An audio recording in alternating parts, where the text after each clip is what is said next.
మిత్రులారా, చాలా సందర్భాల్లో పుస్తకాన్ని ఆవిష్కరించమని నన్ను కోరినప్పుడు ఇంతవరకు ఆవిష్కర్త పాత్ర ఏమిటో నాకైతే స్పష్టంగా తెలియదు. ఒక్కొక్కసారి పుస్తకము చదవకుండా కూడా ఆవిష్కరించవచ్చు. ఎందుకంటే ఆవిష్కరించడం అనేది ఒక గౌరవంగా వాళ్ళు అడగడము నేను అంగీకరించడం అవుతే, ఇక్కడ తెలుగు పుస్తకాన్ని కూడా నన్నే ఆవిష్కరించమని రవీందర్ కోరారు. అప్పుడు మాట్లాడారు. మళ్ళీ ఇంగ్లీష్ పుస్తకం ఆవిష్కరించడం కూడా నన్నే ఆవిష్కరించమన్నాను. అప్పుడు తెలుగులో మాట్లాడాం కాబట్టి నిజానికి ఇంగ్లీష్ పుస్తకం ఆవిష్కరించినప్పుడు ఇంగ్లీష్లో మాట్లాడాలి. కానీ అలా కాకుండా సరే, ప్రభాకర్ గారు చాలా సుదీర్ఘంగా చాలా సమగ్రంగా ఆయన ఈ పుస్తకాన్ని విశ్లేషించారు. నేను ఎక్కువ సమయం తీసుకోలేదు. ఎందుకంటే ఒకటి, ప్రదీప్ నన్ను తీసుకుపోవడానికి వచ్చాడు. నేను ఆవిష్కరించి తర్వాత వెళ్దామన్నాను. ఏ కారణం వల్ల అయితే ఆవిష్కర్త ఆవిష్కరిస్తూనే మాట్లాడడం జరుగుతుంది. కానీ కొంచెం మా అధ్యక్షుల వారు దాన్ని కాస్త మార్చి, సరే కొంత ఒకరిద్దరు మాట్లాడిన తర్వాత మీరు మాట్లాడినంటే కాస్త నేను కూడా వాళ్ళు ఏం మాట్లాడతారని విన్నాము. సరే, ప్రభాకర్ గారు ఉద్యమాన్ని గురించి చెప్పారు, సాహిత్యాన్ని గురించి చెప్పారు, ట్రాన్స్లేషన్ గురించి చెప్పారు, చాలా విషయాల గురించి మాట్లాడారు. నేను సాహిత్య విద్యార్థినే కాదు కనుకనే కాస్త సామాజిక శాస్త్రాలు చదువుకున్న వాడిగా రవీందరు ఈ ఆత్మకథ లాంటి పుస్తకం అయితే రాశారు. ముఖ్యంగా ఆయన ఉద్యమ చరిత్ర, ఉద్యమంలో తాను పాల్గొన్నప్పుడు తన అనుభవాలని ఈ పుస్తకంలో రాశారు. అయితే విప్లవోద్యమంలో పాల్గొంటున్న వాళ్ళకి వ్యక్తిగత చరిత్ర కంటే కూడా ఆ ఉద్యమ చరిత్ర గురించే చాలా అనుభవాలు ఉంటాయి.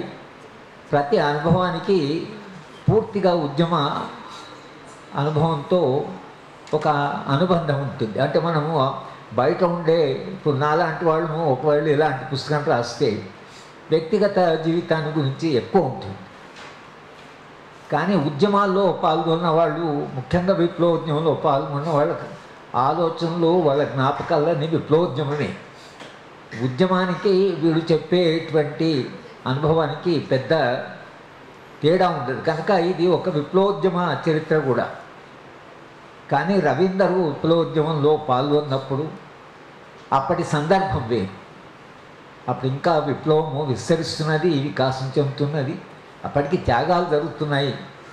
కానీ ఇంకా రాజ్యము ఎక్కడో ఒక చోట ఇంకా కొంత తనకు తాను నియంత్రించడము, కొంచెం రాజ్యాంగము, కొంత చట్టబద్ధ పాలన, బయట ఒక చాలా బలీయమైన పౌర హక్కుల ఉద్యమం.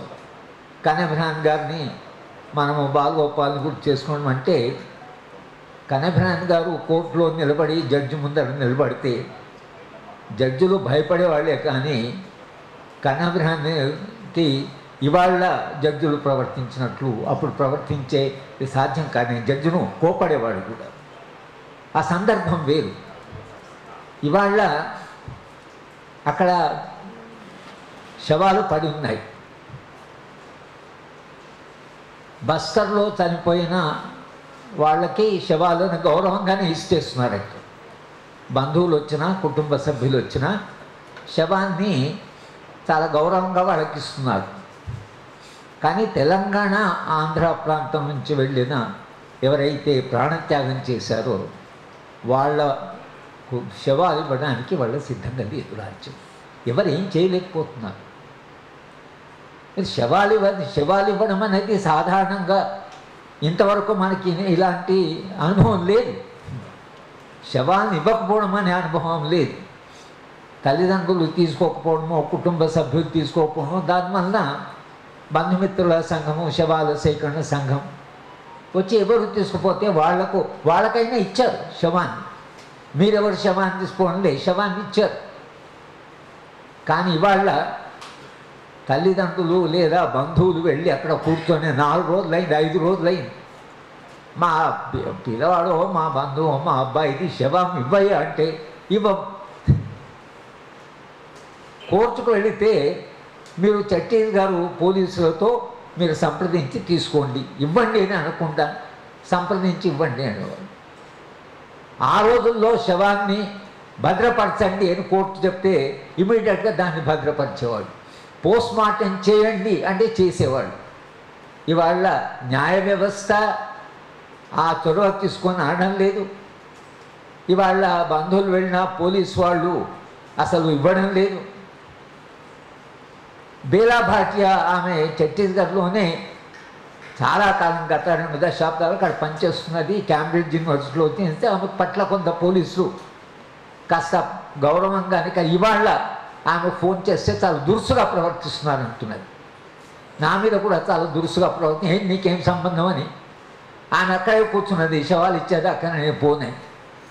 ఇక్కడ నుంచి వెళ్ళిన వాళ్ళు అక్కడ కూర్చున్నారు, వాళ్ళు శవాన్ని ఇవ్వమంటున్నారు. సందర్భం ఎట్లా మారిపోయింది, సందర్భం ఎంత మారిపోయింది. పోలీస్ యంత్రాంగము, రాజ్య వ్యవస్థ, రాజ్య స్వభావము, న్యాయ వ్యవస్థ, సమాజం, బయట సమాజం అందరూ స్తబ్దంగా ఏం చేయాలి తోచినటువంటి ఒక పరిస్థితిలోకి మనం నెట్టబడ్డాం. ఎందుకు శవాన్ని ఇవ్వడం లేదు? చనిపోయారు, బయట వచ్చేసింది, వాళ్ళు చనిపోయారని సమాజానికి తెలిసిపోయింది, వాళ్ళని చంపారని కూడా సమాజానికి తెలుసు. వాళ్ళే ప్రభుత్వమే మేము చంపామని కూడా చెప్తున్నారు. ఎలిమినేటెడ్, న్యూట్రలైజ్, ఈ ఎన్కౌంటర్ అనే పదాన్ని తీసేసి కొత్త భాష వచ్చింది, న్యూట్రలైజ్, ఎలిమినేటెడ్. అంటే తీసేస్తామని అంటున్నారు. ఇంకా దానికి మేము ఎన్కౌంటర్ చేయాలి, వాళ్ళు ఫైర్ చేసినాం, మేము ఫైర్ చేసినాం, ఈ కథలు అయిపోయి. ఇప్పుడు మేము రాజ్యం ఏమంటేనే మేము డైరెక్ట్గా చంపుతాం. ఎక్కడ ప్రమాదం? ఇవాళ బహుశా బస్తర్లో రేపు బస్తర్ అనుభవం రాయడానికి ఉద్యమంలో పాల్గొన్న వాళ్ళు మిగులుతారా లేదో కూడా తెలియదు. మళ్ళీ బయట వాళ్ళే రాయవలసి వస్తుందేమో బస్తర్ గురించి, లేదా జనం యొక్క జ్ఞాపకాల నుంచే రాయవలసి వస్తుందేమో. రవీందర్ ఉద్యమంలో భాగస్వామి అయి భిన్న కారణాల వలన ఆయన మళ్ళీ బయట జీవితంలోకి వచ్చిన తర్వాత ఆయన బయట వచ్చి తెలంగాణ విద్యావంతుల వేదికలో పనిచేసిన ఆయన మనసులో ఎక్కడో అది ఒకటి తండ్రాట ఉంది. అక్కడ ఉద్యమ జ్ఞాపకాలు ఆయన తరుముతున్నాయి కనుక ఉద్యమ జ్ఞాపకాలు రాయకుండా తనకు శాంతి లేదన్నట్లు అన్నప్పుడే మనిషి ఇవాళ ఆ ఉద్యమాన్ని గురించి చెప్పడం, మళ్ళీ ఏం తీసుకుంటుందో, మళ్ళీ ఏం ఇబ్బంది, ఏదైనా సరే తన అనుభవాన్ని, అప్పటి విప్లవోద్యమ అనుభవాన్ని సమాజానికి చెప్పాలి అనేటువంటి ఒక బలీయమైనటువంటి నిర్ణయంతో ఈ పుస్తకాన్ని తెలుగులో రాశారు. తర్వాత విమల్ అనే ఆయన ఎవరైతే ట్రాన్స్లేట్ చేశారో చాలా సింపుల్ ఇంగ్లీష్లో ట్రాన్స్లేట్ చేశారు. ప్రభాకర్ చదివి వినిపించారు. చాలా సింపుల్ ఇంగ్లీష్లోనే, ఇంగ్లీషు పెద్దగా రాని వాళ్ళకు కూడా పుస్తకం అర్థమయ్యే స్టైల్లోనే రాశారు. అది ఆయన ట్రాన్స్లేషను ఆ విధంగా ఉంది. ఒక్కొక్క చోట ఇంకా కొత్త మెరుగ్గా ఉంటే బాగుంది, ఇది ఇంగ్లీషు తెలిసిన వాడికి ఈ పదానికి బదులు ఆ పదం ఉంటే బాగుంటుందేమో అనిపించవచ్చు. కానీ మొత్తంగా ట్రాన్స్లేషన్ చాలా సింపుల్గా అందరికీ అర్థమయ్యాక ఇంగ్లీషు చదివేటువంటి వాళ్ళకి నిజంగానే తెలుగులో ఏదైతే మనకు దాంట్లో ఫోర్స్ ఉందో అది దాదాపు ఇంగ్లీష్లో కూడా చదివిన నవల వాళ్ళకు అప్పుడు జరుగుతున్న ఉద్యమ చరిత్ర, అప్పటి ఉద్యమ అనుభవాలు, ఆటుపోట్లు, ఒక వ్యక్తి అనుభవించిన అటువంటి వేదన, ఉద్యమం నుంచి బయటికి రావడానికి కుటుంబంలో మళ్ళీ వివాహం తర్వాత అమ్మాయి, ఇదంతా ఒక కాంప్లెక్స్ హిస్టరీ. బయటికి రావాలా, బయటికి రావద్దా అనేటువంటి ఒక సందిగ్ధ దశ. రవీందర్ దాన్ని చాలా చక్కగానే చెప్పాడు. ఒక మనిషి ఎటువంటి అనుభవం నుంచి వెళ్తాడు అని. కానీ ఇవాళ రవీందర్ ఈ పుస్తకం రాయడానికి, దాన్ని ట్రాన్స్లేట్ చేయాలని ఆరాటపడడానికి ట్రాన్స్లేషన్ చేయించినటువంటి మిత్రులకు అందరికీ కూడా ఒక గాఢమైనటువంటి సామాజిక అనుభవాన్ని, ఒక అంటే మార్పు కొరకని ప్రాణాలు ఇస్తున్న, త్యాగాలు చేస్తున్న ఒక అనుభవాన్ని భవిష్యత్ తరాలకు అందించవలసిన అవసరము తప్పకుండా కొందరి బాధ్యతగా అది చేయవలసి ఉంటుంది. ఎందుకంటే ఒక కాలంలో ఇప్పుడు 80ల చరిత్ర, 80ల చరిత్ర వేరు, ఇవాళ 2025 చరిత్ర వేరు. ఇవాళ బస్తర్ మీద ఒకవేళ ఎవరైనా నవల రాస్తే బస్తర్ మీద కొన్ని వచ్చాయి పుస్తకం, కానీ ఇవాళ ఈ ఎన్కౌంటర్స్ ఏవైతే జరిగాయో, ఈ ఎన్కౌంటర్లు ఇది జరగడము, దాంట్లో చనిపోతున్న సంఖ్య 20 మంది 30 మంది, ఒక్క మనిషి చనిపోతేనే బాధేస్తుంది. ఇట్లా పదులుగా మనుషులను గుప్పు అందరూ అయితే ఎన్కౌంటర్ జరిగింది అని అనడానికి కూడా వాళ్ళు అనలేదు. హోమ్ మినిస్టర్ గారు స్పష్టంగా ఒక ముహూర్తం పెట్టేసి ఆ ముహూర్తం లోపల ఈ ఉద్యమాన్ని పూర్తిగా అణచివేస్తూ ఉంటున్నారు. 50 ఏళ్ల ఉద్యమం ఒక కీలకమైన దశకు చేరుకుంది. రాజ్యము ఇక ఏమాత్రము ఈ విప్లవోద్యమాన్ని కొనసాగించడానికి సిద్ధంగా లేదు. ఏం మారింది? రవీందర్ ఈ పుస్తకం రాసినప్పటికీ, లేదా విప్లవోద్యమంలో పాల్గొన్న వాళ్ళు అప్పటి విప్లవోద్యమాన్ని గురించి చెప్పడము, లేదా మొన్నటి దాడిన తెలంగాణలో జరిగిన విప్లవోద్యమానికి మార్పు ఏమొచ్చింది? 1980లో వచ్చిన ఆర్థిక విధానం, ఆ ఆర్థిక విధానంలో రాజ్యానికి ఇంకా వెసులుబాటు ఉండే, రాజ్యం ఇంకా ఒక కీలక పాత్ర నిర్వహించిన సింగరేణి కాలేజ్ను నేషనలైజ్ చేశారు. అది ప్రభుత్వం నడుపుతున్నటువంటి ఇప్పుడు పరిస్థితి అది కాదు. అందుకని నిజానికి కార్మికోద్యమం కూడా ఎన్నో కార్మికులకు కావాల్సినటువంటి జీతాలు పెంచడం కానీ, సారు చెప్పారు కార్మిక ఏం సాధించిందని చాలా త్యాగం కూడా చేశారు. రమాకాంత్ను చంపినప్పుడు నిజానికి ఉదయం నుంచి సాయం దాకా నాకు ఫోన్లు, ఆయన పైనుంచి పెట్రోల్ పోసి చంపారు. జనం అంతా చూస్తున్నారు, ఫోన్ల మీద ఫోన్లు వస్తున్నాయి. నేను చీఫ్ సెక్రటరీ గారికి, నాకు తెలిసిన మంత్రులకి, సెక్రటరీకి అందరికి చెప్తున్నాను, ఇదేంగా చంపే పద్ధతి అసలు, ఇట్లేం చంపుతాను, అది ఆపండి అంటే అది ఆపకుండానే రమాకాంత్ను చంపారు. మేము శాంతి చర్చలు అన్నప్పుడు నేను అడిగాను, అసలు జనం చూస్తూ రమాకాంత్ను చంపడం అక్కడ అంతా నిలబడి చూస్తున్నారు కదా, మరి జనం తిరుగుబాటు చేయలేదు కదా అంటే వాళ్ళు ఏముందంటే, సార్ ఒక కాలంలో జనం అటువంటి జరుగుతుందంటే ఎక్కడో పోయి ఉండేవాళ్ళు, ఇవాళ వచ్చి నిలబడ్డారంటేనే జనం ఇంకా ధైర్యం పెరిగినట్లే. అంటే వాళ్ళ ఇంటర్ప్రిటేషన్ వేరు. ప్రతి దాంట్లో ఒక ఆప్టిమిజం, ప్రతి దాంట్లో ఒక అడుగు ముందుకు వేస్తున్నాం అని చూసారు. కానీ రమాకాంత్ను చంపిన పద్ధతి అయితే చాలా దుర్మార్గంగా, చాలా అమానుషంగా ఆయన చంపారు. కానీ రమాకాంత్ యొక్క ప్రభావం ఏదైతుందో, అందుకని ఎవరు కార్మిక నాయకులైనా రమాకాంత్ అనే పేరు పెట్టుకున్నారు. రమాకాంత్ ఇచ్చిన ఇన్స్పిరేషను, కార్మిక నాయకుడిగా ఆయన నిర్వహించిన పాత్ర అది ఇప్పుడు వాళ్ళు ఇక్కడ చరిత్ర వచ్చింది. కానీ బస్తర్ను మీరు తీసుకుంటే, బస్తర్లో జరుగుతున్న పోరాటము, బస్తర్లో జరిగినటువంటి త్యాగము అది చూసుకుంటే, ఇవాళ అక్కడ ఉండే కోల్ మైన్స్ ఏవైతున్నాయో, అక్కడ ఉండేటువంటి బొగ్గు గంధ కానివ్వండి, ఐరన్ ఓర్ కానివ్వండి, ఇప్పుడు బంగారం ఉందని అంటున్నారు, 18 రకాల ఖనిజాలు ఉన్నాయి. ఆ ఖనిజాలను తవ్వడం అనేది ఇవాళ రాజ్యం చేతిలో లేదు, రాజ్యం చేయి దాటిపోయింది. అది అంతర్జాతీయ ప్రెషర్ ఉంది వీళ్ళ మీద, కార్పొరేట్ ప్రెషర్ ఉంది, కార్పొరేట్ నడుపుతున్నది ప్రభుత్వాన్ని. మొత్తం మీడియా, ఇంగ్లీష్ మీడియా, మిగతా మీడియా, రీజనల్ మీడియా, కార్పొరేట్ కంప్లీట్గా దాన్ని తన హస్తగతం చేసుకొని ఇవాళ ప్రభుత్వం ఒక్క అడుగు వెనక్కి వేసినప్పుడు పొద్దున్న నుంచి అర్ణబ్ గోస్వామి దగ్గర నుంచి మొత్తం ప్రభుత్వాన్ని చేసేసి ఎక్కడికో వెనక్కి చరిత్ర వెళ్ళి మోడీ చరిత్ర నుంచి వాళ్ళు అంత బలమైన శక్తిగా వాళ్ళు ఎదిగారు. వాళ్ళకు మీరు లేటెస్ట్ కార్వాన్ పత్రికలో అదానీ గురించి వచ్చింది, 40-50 పేజీల వ్యాసం, ఊహించలేదు. అంటే అసలు ఇంత అతని సామ్రాజ్యం 10-15 దేశాల్లో ఉన్నాయి. మారిషస్, సింగపూర్, USA, ఆస్ట్రేలియా, ఒక్కచోట కాదు, ఎంతోమందితో ఆయనకు కనెక్ట్స్ ఉన్నాయి. అమెరికన్ అధ్యక్షుడితో సహా అతనికి యాక్సెస్ ఉన్నది. ఎంత బలవంతుడై ఉండొచ్చు అదాని, ఎంత బలవంతుడై ఉండొచ్చు. ఇవాళ వాళ్ళు ఏ నిర్ణయం చేయాలన్నా, లేదు మేము బొగ్గు గనులని నేషనలైజ్ చేస్తామన్నారు అనుకోండి, అక్కడ ఉద్యమాలు జరుగుతున్నాయి, NMDCకి ఇస్తామని అన్నారు అనుకోండి, ఆ శక్తి కానీ ఆ వెసులుబాటు కానీ రాజ్యానికి లేదు. అందుకని చామ్స్కీ చెప్తాడు, అమెరికన్ డెమోక్రసీ కార్పొరేట్ డెమోక్రసీ, అది కార్పొరేట్స్ నడుపుతున్నాడు, ప్రజలు నడుపుతున్న డెమోక్రసీ కాదు అని ఇవాళ ట్రంప్లో మనం అది స్పష్టంగా చూస్తున్నాడు. హార్వర్డ్ యూనివర్సిటీ మీద పడ్డాడు. ఎంత ధైర్యం కావాలి హార్వర్డ్, అది ప్రపంచవ్యాప్తంగా ప్రఖ్యాతి కలిగిన విశ్వవిద్యాలయం.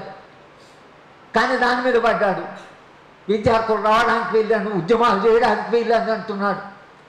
అంటే అమెరికాలోనే అది జరుగుతుందంటే భారతదేశంలో అంతకంటే ఇంకా మించి ఉంటుందని, లేకపోతే అంతకంటే మెరుగ్గా ఉంటే మనం ఆశించలేము. కనుక వాళ్ళు ఈ కార్పొరేట్ ఏదైతే కంట్రోల్లో ఉందో ఇవాళ వీళ్ళు వాళ్ళ పర్మిషన్ తీసుకోవాలి. చాలా పెద్ద ఉద్యమం నడుస్తున్నది, మరి మాకు కొంత వెసులుబాటు కావాలని అడిగితే వాళ్ళు దయదలిచి ఏమైనా చెప్తే చేయవలసినాయి. కానీ ఇవాళ మొత్తంగా రాజ్యం యొక్క స్వభావమే మారిపోయింది. ఆ రాజ్య స్వభావం మారిపోయింది కాబట్టి ఆ స్వభావం స్పష్టంగా మీకు ఇవాళ బస్తర్లో కనిపిస్తున్నది. శవాలను ఇవ్వని దాకా బంధువులు వెళ్ళి, తల్లిదండ్రులు వెళ్ళి, స్నేహితులు వెళ్ళి, అయ్యా మా శవాలను ఇవ్వండి, మిమ్మల్ని ఏం అనడం లేదు, మా శవాలు మాకు ఇవ్వండి. శవానికి కూడా గౌరవం ఉంటుంది కదా. మావో సత్యం రాస్తాడు 5 points ఆఫ్ ఏదో రెవల్యూషన్ అని చెప్తే ఆనరబుల్ ఫ్యూనరల్, చనిపోయిన శవానికి గౌరవప్రదమైనటువంటి అంతిమ యాత్ర. అది కూడా ఒక సామాజిక మార్పులో భాగమే. కనుక మేము చేసుకుంటామంటే ఇవాళ ఇవ్వకపోవడానికి ప్రధాన కారణం, ముఖ్యంగా ఆంధ్ర రాష్ట్రానికి తెలంగాణ రాష్ట్రానికి ఇవ్వకపోవడానికి కారణం, ఇక్కడ శవం వచ్చిందంటే 100,000 మంది కదులుతున్నారు. ఇప్పటికి ఈ 100,000 మంది కదిలితే దాంట్లోంచి మళ్ళీ ఏమేమి పరిణామాలు వస్తాయో, కనుక ఇక్కడ వస్తే జనము స్పందిస్తారనేటువంటి దాంట్లో వాడు అక్కడ బాడీని పెట్టుకొని డీకంపోజ్ అయిపోయాయి. అదే మార్చిలో పెట్టలేదు, మార్చిలో పెట్టమని ఏ న్యాయ వ్యవస్థ చెప్పలేదు. బాడీల మీద బాడీలు వేశారు, ఒకే చోట కుప్ప వేశారు. అంటే ఏమైపోయింది? ఇంత అమానవీయంగా, ఇంత అమానుషంగా సమాజం ఎట్లా మారిపోయింది? సమాజం ఎందుకు ఇంత సైలెంట్గా ఉంది? మొత్తం దేశవ్యాప్తంగా ఎందుకు అసలు బాడీ ఎందుకు ఎవరిని అడగదు? అదే కాకుండా హిందూ లాంటి పత్రిక, దానికి ఒక డెమోక్రటిక్ క్యారెక్టర్ ఉండేది ఆ హిందూ పత్రికది. నిన్న వాడు ఎడిటోరియల్ రాశాడు. ఎంత నాస్టీ ఎడిటోరియల్ అంటే నమ్మలేము అసలు. హిందూ లాంటి పత్రిక అటువంటి ఎడిటోరియల్ రాస్తుంది బస్తర్ మీద. అంటే మొత్తంగా ఒక వ్యవస్థ, మన పత్రికా రంగము, మొత్తం జర్నలిజము, తర్వాత ఈ ఎలక్ట్రానిక్ మీడియా, సమాజంలో ఉండే సామాజిక శక్తులు అందరూ కూడా ఆశ్చర్యపోతున్నారు, అందరూ బాధపడుతున్నారు ఏంటి ఇలా అయిందని. కానీ ఏం చేయాలి అని తోచని పరిస్థితిలోకి మనం వచ్చాం. అంటే మొన్న అరుంధతి రాయ్ గారిని కలిస్తే ఆమె ఇదే అంటున్నది, మనము నివసిస్తున్న కాలాన్ని మనం ఎలా అర్థం చేసుకోవాలో మనకు అర్థం కావట్లేదన్నారు. We are living in times which we don't understand. కనీసం ప్రతి టైమ్స్లో మనుషులకు అర్థమైతే ఎక్కడ పోతున్నారు అన్నట్టు. ఇవాళ మన సమాజం ఎక్కడ పోతుందో తెలుసు మన కార్పొరేటివ్ అదే. అక్కడ ఆ తర్వాత వస్తున్నటువంటి విప్లవమేమో వాళ్ళు ఎంత కావాల్సిన అంత అణచివేస్తున్నారు. మరి ఒకవేళ ఇంత సంక్షోభం పెరిగి, ఒకవేళ నిజంగానే ఇవాళ ప్రభుత్వాలు ఈ దిశలో పోతే రేపు రాబోయేటువంటి ఉద్యమాలు ఎలా ఉంటాయి, ప్రజలు దీనికి ఎట్లా స్పందిస్తారు, ఎటువంటి ఉద్యమాలు వస్తాయి అనేటువంటి మనం బహుశా ఖచ్చితంగా స్పష్టంగా ఇలాగే జరుగుతుందని చెప్పే పరిస్థితిలో ఇదేం. కొంత పొలిటికల్ ఎకానమీ చదువుకున్నా నాకు కూడా అప్పుడప్పుడు తప్పకుండా సమాజం మారుతుంది, మనిషి మారుతాడు, మానవత్వం గెలుస్తుంది, ఇవన్నీ మనం ఫిలసాఫికల్గా తాత్వికంగా మనకి అవగాహన ఉంది కాబట్టి ఇక్కడ ఇంతమంది వచ్చి కూర్చొని పుస్తకం గురించి మాట్లాడుకుంటున్నాం. కానీ రేపు రాబోయే కాలము స్పష్టంగానే కొంతకాలమైన ఒక సంక్షోభ కాలమే. కానీ సంక్షోభ కాలంలో మనుషులు దారులు వెతుకుతున్నప్పుడు గతంలో మనుషులు ఎలాంటి అనుభవం పొందారు అంటే, గాంధీ గారు ఒక చోట ఒక మాట రాశాడు, స్వాతంత్రోద్యమంలో మనం గెలవమేమో అని నిరుత్సాహపడ్డప్పుడల్లా నియంతల చరిత్ర చదివి నియంతలని ప్రజలు ఎలా ఓడగొట్టారు అని చదివి విశ్వాసంతో మళ్ళీ నేను స్వాతంత్రోద్యమాన్ని ముందుకు జరుపుతున్నా అన్నాడు. కనుక ఇలాంటి పుస్తకాల పాత్ర ఏముంటుందంటే, రేపు రాబోయే కాలంలో ఇంత పెద్ద ఎత్తున త్యాగాలు చేసి ఇంత పెద్ద ఎత్తున ఉద్యమం జరిగింది, ఇన్ని రకాల ఉద్యమాలు జరిగాయి, కార్మికులు ఇంత పోరాటాలు చేశారు, ఆ ఉద్యమంలో పాల్గొన్నటువంటి వ్యక్తి తాను పడ్డ ఆరాటం, తాను పడ్డటువంటి వేదన, తాను బయటకు వచ్చిన తర్వాత ఇక్కడ ప్రధాన స్రవంతిలో ఉండే ఉద్యమంలో పాల్గొనే దానికి అధ్యక్షుడుగా ఉండి కూడా తాను ఈ కథ తప్పకుండా చెప్పవలసిందే ఆయన రాసిన పుస్తకం ఏదైతుందో తప్పకుండా భవిష్యత్ తరాలకి ఇది ఉపయోగకరంగా ఉంటుంది. ఈ పుస్తకానికి ఒక చారిత్రకమైనటువంటి విలువ, ఎందుకంటే ఉద్యమానికి విప్లవోద్యమానికి ఉండే చారిత్రక ప్రాముఖ్యతే ఇలాంటి పుస్తకాలకు కూడా దాంట్లో భాగంగా వచ్చినాయి కాబట్టి తప్ప ఉంటుంది. ఈ పుస్తకం రాసినందుకు రవీందర్ను తప్పకుండా మనం అభినందించాలి. తెలుగులో ఇంగ్లీష్లో తెచ్చినందుకు కూడా మరింత, ఎందుకంటే దీని రీడర్షిప్ వైడ్గా ఉంటుంది. ఇంగ్లీష్ రీడర్షిప్ చాలా వైడ్గా ఉంటుంది. ఇంగ్లీష్ రీడర్స్కు ఒక డిఫరెంట్ రోల్ ఉంటుంది సమాజంలో. వాళ్ళు చాలా కాంప్రమైజ్డ్ క్లాస్ అది. ఆ క్లాస్ను కొంచెం తట్టి లేపి అరే బాబు ఇలాంటివి కూడా జరుగుతున్నాయని చెప్పడానికి ఇంగ్లీష్ రీడింగ్ క్లాస్కి చెప్పవలసిన బాధ్యత మనకు ఉంది. కాబట్టి అది కూడా ఈ విమల్ ఎవరో ఆయన చాలా ఈ ట్రాన్స్లేషన్ చేసిన అతన్ని కూడా అభినందిస్తూ నన్ను ఆవిష్కరించమని గౌరవించిన రవీందర్ కూడా నేను ప్రత్యేకంగా ధన్యవాదాలు చెప్తూ sir thank you very much sir. Sir వెళ్తారు, మనం ఒక 10 నిమిషాలు